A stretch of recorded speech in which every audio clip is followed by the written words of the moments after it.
जिंदगी में ज्ञान बांटने से कुछ नहीं होता, मुस्कान बांटना भी जरूरी होता है। आज की छोटी सी कहानी इसी पर आधारित है। एक नगर में एक अमीर सेठ रहता था। धन धान्य से भरपूर था। जिंदगी में सब बढ़िया चल रहा था। एक दिन सेठ जी शाम को घर आए। दरवाजा खोला, देखा कि घर के सभी लोग भगवान की पूजा आरती में लगे हुए थे।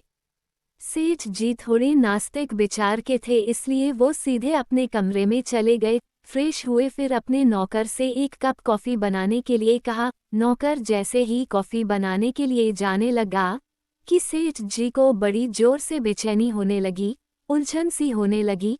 उन्होंने नौकर को तुरंत आवाज़ दी कि पहले डॉक्टर को बुलाओ, कॉफ़ी बाद में बनाना।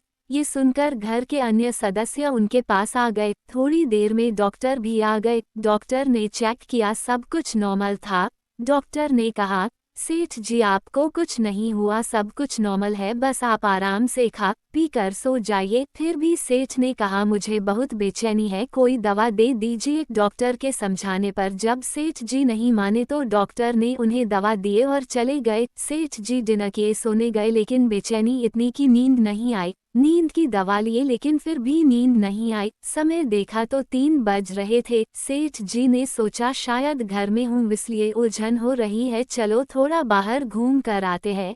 ये सोचकर सेठ जी चल दिए, घर से निकले।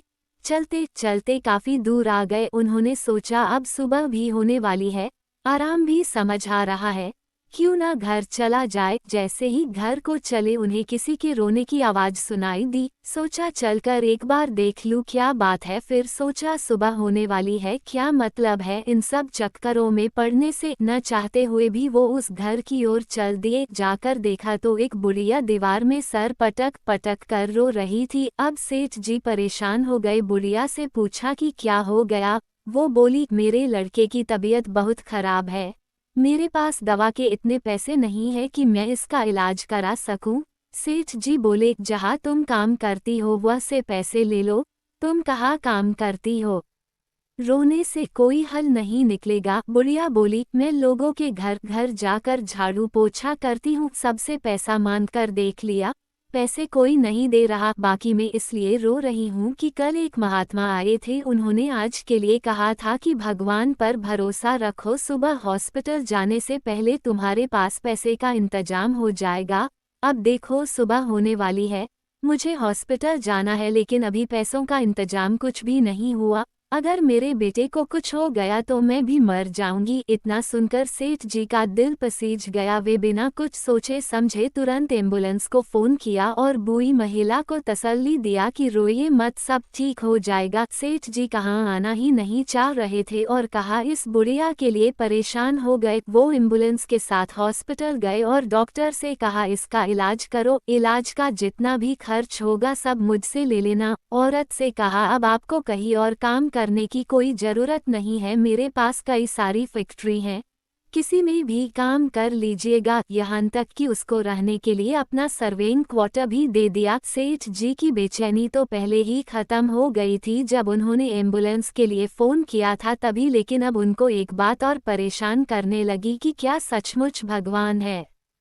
उस महिला ने भगवान को याद किया और माध्यम बनने में चला गया, मैं कैसे यहाँ तक आ गया।